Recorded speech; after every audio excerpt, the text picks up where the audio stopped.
Jorge Díaz Escudero, cabecera del encuentro que hoy recibe un arbitraje.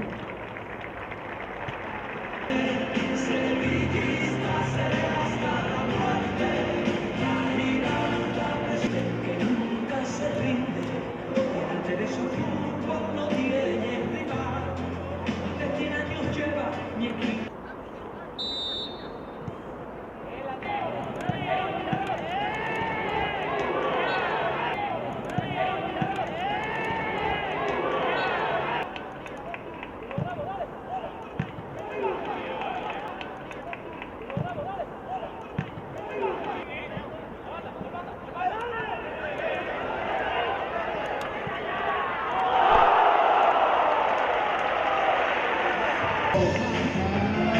Torres.